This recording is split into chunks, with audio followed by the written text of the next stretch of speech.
Welcome to Secure the Bag. We are at week 3 of the NFL already, and it's been a little bit of a crazy season already. Lots of storylines, but Yep. we're happy to have y'all back with us so we can make these money line picks and get back to it. Yes, It's your boy sir. A Dub. And your boy Strez. Welcome back, everybody. All right, so let me pull up these graphics right quick, and so we can knock this show out. But we usually just do our money line picks, and then we'll move into our against the spread. But this week we had a little bit of a breaking news that we did want to discuss. So let's jump into that real quick. We had two interesting bits of news come out. First, I'll start with selfishly my Cowboys. Trayvon Diggs. We just found out that he tore his ACL at practice today, and he will be out for the season. And so, it's a big blow for the Dallas defense because obviously the defense is looking like the strength of this team. Dan Quinn has all of his pieces in place, and the combination of a young star like Diggs with a savvy veteran like Gilmore was really working out so far. They haven't been totally tested in these first 2 weeks, let's be honest, Yeah. but it's been looking really good so far. I hope that the D line can continue to be dominant and put on pressure so that this doesn't become an area of weakness. But if we get into some shootouts, it's going to really hurt not having Diggs there for sure. So we wish him a speedy recovery. Definitely. But man, already early, that's a big blow to the Dallas defense. I know. That we'll have to see how that plays out over these next couple weeks. And then on the flip side, our rookie Bryce Young for your team, Strizzy. So both of our teams impacted by this. We found out earlier that he is not going to start, that Andy Dalton is actually getting the start this weekend. Can you tell us the situation with Young and what's going on with that? Yeah, man. Honestly, it's a little bit frustrating. I watched the entire game last week, and Bryce Young never got injured. They're saying that it's his ankle, and they're saying that the injury happened on the 2-point conversion play to Adam Thielen. And like you watch that whole play over and over again, and you're like, where, when? You know what I mean? Like he walked off. Dude wasn't limping. He never came out the game. You know what I'm saying? Like I'm really confused on like when this injury happened.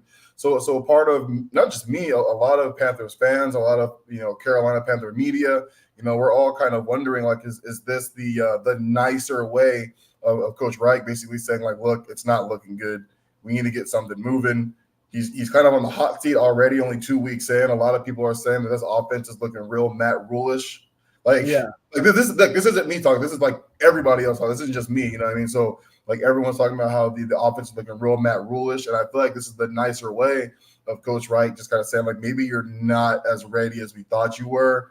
Let's put let's fake an injury. You know what I mean? And let's put in Andy Dalton a little bit and see if we can get something moving. Or in a sense, just being like, look, Bryce has kind of been on the on the run a little bit. Let's put our second string in and let him get beat up while we get the offensive line fixed until we bring Bryce Young back. But it's like I mentioned on our Tuesday show just a couple of days ago, man. Like Bryce, he looks scared. Like he doesn't. I don't. Not that he's saying he's scared. He's playing football his whole life. It's just the way he looks. You know what I mean? Like he looks wide-eyed and bright-eyed. It's just like he doesn't look. Yeah, exactly. He doesn't look ready, dog. So I'm wondering if this is what that is. It's kind of like a let's bring him back a little bit, see if we can get maybe watch a little bit and see what he can see on the sidelines while Andy Dalton comes in and takes the reign.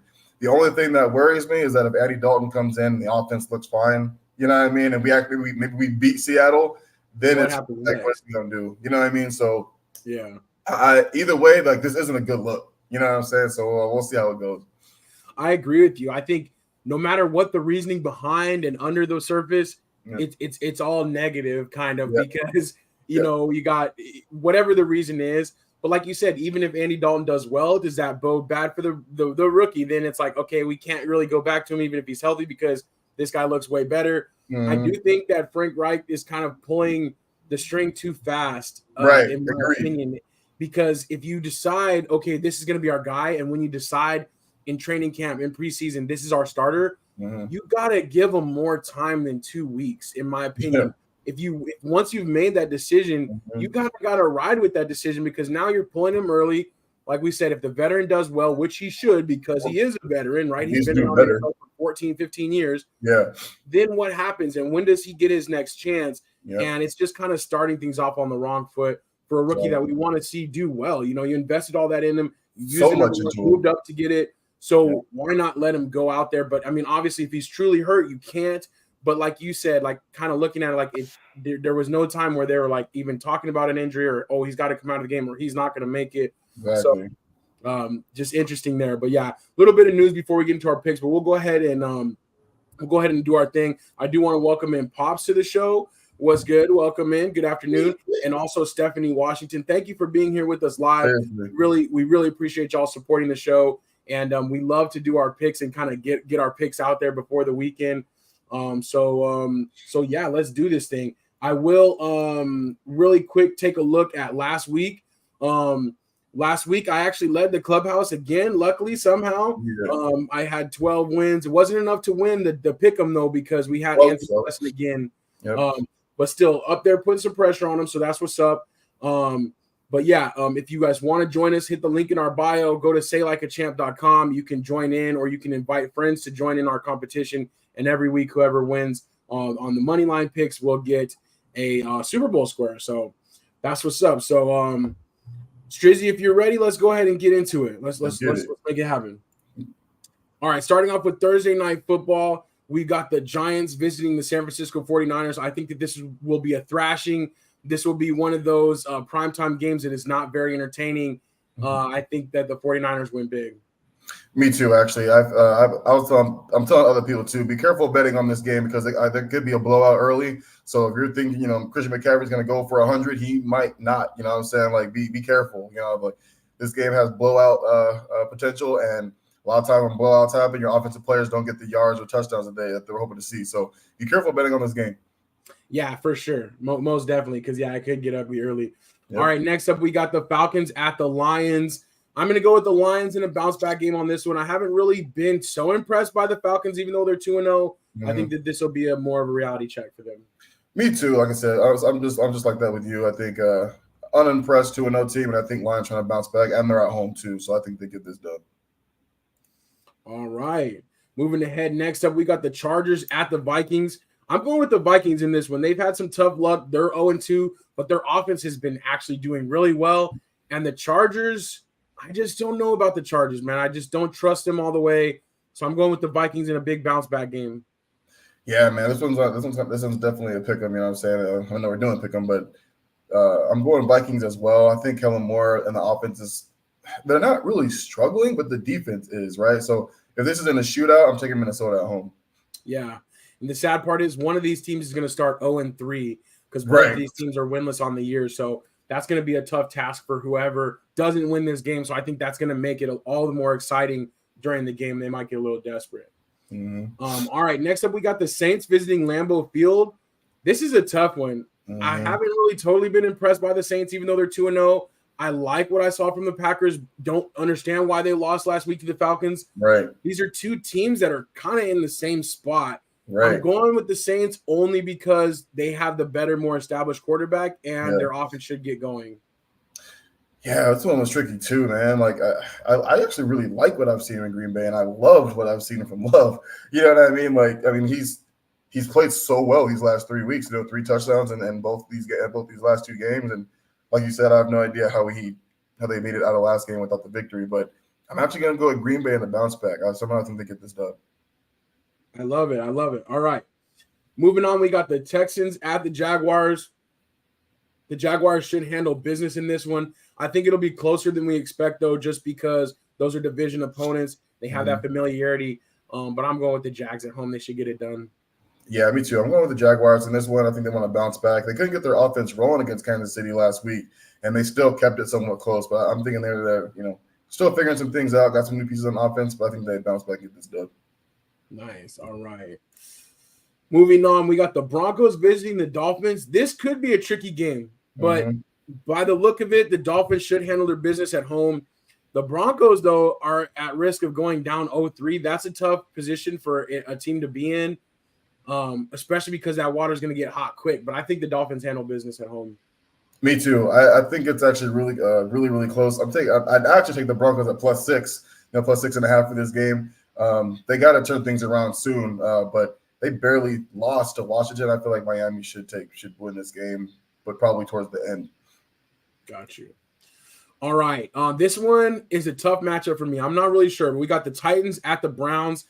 Two very physical teams. So I think this will be a great one to watch if you love old school football defense, running game type of thing. The Browns is going to be tough without Chubb, but I think that they're a little bit ahead of the Titans last night, even though, I don't know, even though what we saw on Monday night. So I'm going with the Browns in a close one. Yeah, I feel like I think it was Hill who came in for the Browns, and he played really, really well that game against the Steelers. And everything they do is focus on the ground game, right? And Deshaun Watson hasn't looked very good, even dating back to last season, but he hasn't really had to either. So I'm taking the Browns too at home. I think they want to bounce back after this game. Nice. All right. Next up, we got the Bills and the Commanders. And I think that the Bills should win this one running away. Agreed. I think Bills take this game too. It took everything against Josh Allen for the Jets to beat them week 1, and then they completely dismantled the Raiders in week 2.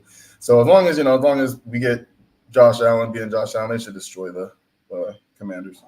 Agreed. Commanders are going to have to come down to earth a little bit. Yeah. 2-0, but that's kind of like a false one.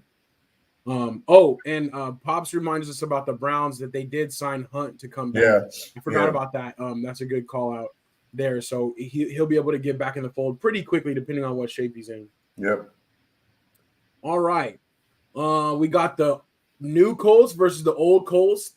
Indianapolis versus Baltimore. I'm going with Baltimore in this one. They're just a better team right now, and it sucks for Anthony Richardson, but I don't think he's going to play this weekend. Right. I'm going Ravens as well. Minshew came in and played extremely well, you know what I mean? But I think the Baltimore defense gets a little bit to them, and I don't think the Colts are good enough defensively yet. So Baltimore to win, especially at home. Yeah. And it's too bad the Colts, man, they just didn't figure the Jonathan Taylor stuff out so that he could have just been with the team from the beginning. Yep. That makes it tough for me because I'm like, they kind of blew their chance to kind of have the season that they wanted. So exactly. All right. Another interesting one. We got the Patriots at the Jets. This is tough. I want to pick the Patriots, even though I feel like the Jets are a more complete team right now. But I just think the Patriots, the way they scheme things and that defense, and they don't want to go 0-3. So I'm going with the Patriots on the road. Me too. Bill Belichick owns Zach Wilson. like he treats Zach Wilson like he's a rookie, even though he's about his 4th year in the league or something like that. So I'm going Patriots too. I don't think Patriots go down 0-3. Yeah, for sure. And Pops is playing along, and he's got the mascots coming. Right. So yeah, we definitely love that. That's awesome. He's ready. He's ready with it. All right. Next up, we got your Carolina Panthers visiting the Seahawks. I'm going with the Seahawks at home. They're a really, really solid team, man. I don't know what it is with Coach Pete Carroll, but he just always has their boys ready to play, and they're never like too bad. So I'm going. Man, Coach Carroll to me is one of the best coaches in the league right now. Like we're looking how much Russell Wilson has struggled since leaving, and how well Geno Smith has looked since coming on board. You know what I mean? So I feel like he's one of the best. And it sucks to say, but Seahawks definitely get it done, especially in Washington. Yeah. All right. We got the Bears still struggling to find their identity at the Chiefs. I feel like the Chiefs will win this one, but it might be another close game, closer than we think, because just like how the Jags played the Chiefs tough, I think that the Bears will for at least 3 quarters. But I go with the Chiefs in this one. I'm going Chiefs to win too. The spread's a little high for me, honestly, because they don't cover spreads very well. But I'm expecting like a 100-yard rushing game from Fields. I think they've been forcing him to be a pocket passer, and I think he goes back to his old ways in this game and keeps the game as close as possible. Got you. All right. Next up, moving into the other afternoon games, we got the Cowboys at the Cardinals. The Cowboys should handle business despite the bad injury news, but I'm expecting them to handle the Cardinals pretty handily. I just hope that they don't let the Cardinals get some hope at the beginning the way they have the first couple weeks. But I'm expecting the Cowboys in a beatdown. Yeah, complete opposite of the Chiefs-Bears game. I think Dallas blows the Cardinals out. I think they actually do make this spread of 12.5 points, and that defense is going to be all over those boys come Sunday. Yeah, for sure. All right, moving on into our Sunday night matchup. We got the Steelers at the Raiders. This is a good game. I think that the Steelers might be able to build off that performance on Monday night, get things going. I still feel like their defense is really good, obviously, but the offense is kind of gaining momentum, and they're kind of finding their way. I believe in Pickett. I believe in Pickens. I'm going with the Steelers in this one. I'm actually going with the Raiders in this one. I don't believe in the Steelers' offense. you know, Right. you know what I'm saying? Their defense is great, but I feel like at some point in time, that offense got to start scoring points. You know what I mean? And the Raiders' offense doesn't look very bad. You know what I mean? But I'm going with the Raiders in this one. I feel like if it gets into kind of an offensive battle, I think Steelers are going to struggle a little bit. But if the defense can come through like they did on Monday, then Steelers should take it. But I'm going Raiders in this one. Got you. A couple other notes on this one, man. Najee Harris has been absolute garbage. Yeah. Of course, the year I drafted him.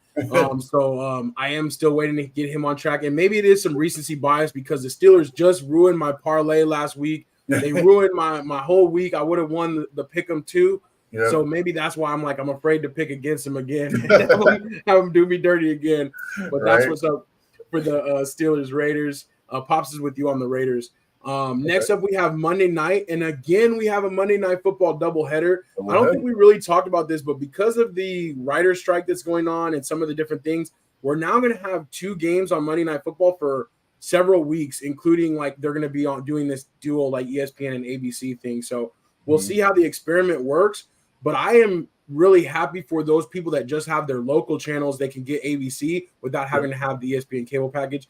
That's cool for them to get more football. So I think that they'll be able to continue to draw the viewers with that. But our first matchup is the Eagles at the Bucks. I want to pick the upset in this one because the Eagles haven't looked exactly bulletproof, but I still feel like they have enough to get it done against the Bucks. So I'm going the Eagles in a close one. Yeah, I'm going Eagles too. I want to see. I think we're gonna have a big AJ Brown sighting in this game. I know he had a little heart to heart during the game with Hurts last week, just not getting the ball, just not seeing the ball enough. But Smith just balled out. You know what I mean? And the ground game with Swift, he balled out too. So Eagles, but like I said, closer than I think the 4 points. Nice. Or 5 points. All right, in our second Monday night matchup, we've got a Super Bowl rematch, the Rams at the Bengals. And I'm actually taking the same team I took in the Super Bowl, the Rams. I feel like the Bengals are destined to get back on track, but the Rams defense is going to be all over Burrow, even if he's healthy to go. Yep. So I'm going with the Rams in this one. I'm going the Rams with this one as well. Until they can fix that offensive line and get going defensively and stop the run. That rookie kid from LA looking real nice. So I'm going LA too. Yeah, Kyron Williams. And it's sad now. This is the second year in a row that Cam Akers has been the starter going into the season and then fallen out of favor within the first 2 weeks. But he was traded away. So it's official that he is off the Rams, but the Rams still have, running back depth and they have a good offensive line. So I think that they'll be just fine. Yep. All right. So that was our 16 moneyline picks already. We'll move into our against the spread. But again, we always like to remind everybody, this is not actual betting advice. We are out here trying to secure the bag, but we are not giving betting advice, just giving our opinions on the games. Excuse me. We have the money line, which is just simply picking who's going to win the game. That's what we just did. But now we're going to do these picks against the spread, which is picking who's going to win considering an adjusted score. So if a team is favored by 2.5, that means they have to win by 3 in order for the bet to cash. We're going to start off with Strizzy's locks. And go ahead and bring me a little breakdown here. Somehow there we go. Okay. Nice. Go ahead, left to right. My bad. There we go. Yeah, like I said during our money line picks, man. I think Dallas handles the Cardinals really easily. I think the defense is going to be entirely too much. So even if the Dallas Cowboys score a whole bunch of field goals again, they're going to keep the Arizona Cardinals from scoring points. So I think 13 honestly is a really easy spread for them to handle, and they take care of business easily. Plus, it's going to be a Dallas Cowboys game, so there's a ton of Cowboys fans in Arizona. Oh, yeah, it'll be like a home game, at least 50-50 crowd. Yeah. Next, we got the Chicago Bears. I keep talking about how bad the Chiefs are at winning against the spread, and a lot of times their spreads are really, really high because of how good they've been in the past. I do think we're going to see a different Justin Fields this week. I think he is going to run the ball quite a bit, and if they can keep the ball out of Patrick Mahomes' hands, I think they keep it easier from losing big, right? I think Chiefs still win, but I think it's less than 12.5. Agreed.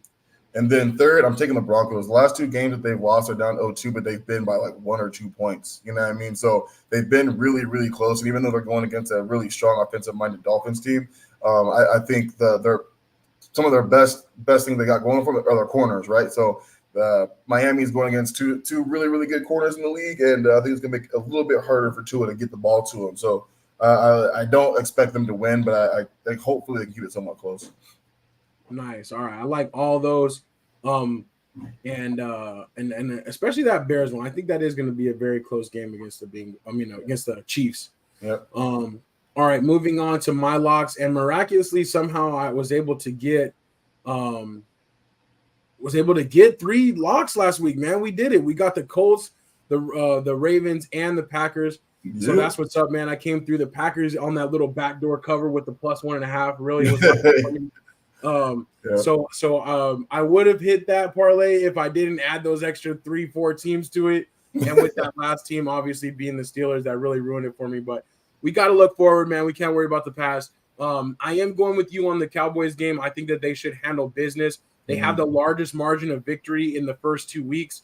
I think it's like 70 to 10 or something like that. I feel like that will continue against the Cardinals. And like you said, even if they have to kick field goals the whole second half, they still should do fine because the defense should be all over the Cardinals. Dobbs for the Cardinals. Definitely. With the Lions in their bounce back game, and I think that they should be able to win to cover by 3. I think that should be all good. So going with the Lions, and then also the Texans. The Texans against the Jags, I just feel like it'll be kind of a low-scoring game. I don't see the Jags like being able to beat them down by more than 10 points. The spread is at 9, so I think that the Texans will be able to keep it close enough to hang within 9. I don't think that they'll win, but I think that it'll be like a 7-point game. So I agree. So that is my pick so far. And then lastly, we'll just do a quick recap. I don't know how the numbers are going to come in on this. I mean, I'm sorry about the animations; it's like going crazy. But we have our money line on the left side so far this year. We're doing pretty good. We're basically all right around 500 or above, so that's awesome out of the picks so far. But we'll continue to just tally these up over the year so we can kind of see where we're at. I'm really trying to go for at least 2/3 of the game. So I'm trying to be like at that 66%. That would be super dope. The goal. And then the next one is our locks on the other side. Strizzy 2 for 6. Me, luckily, man, I had 0 the first week, bounced back with 3 the next week. So sitting right at 50%. So nice. We're not doing too bad, but we're gonna keep this out there just to put it out there and just to be transparent with y'all. We're throwing our stuff out there, but it's definitely not easy. But we're not hiding behind the results. We're gonna go ahead and put it out there. This is what it is, and hopefully that'll be a little incentive. Bring out the competition in us to continue to try to do better. So that's what's up.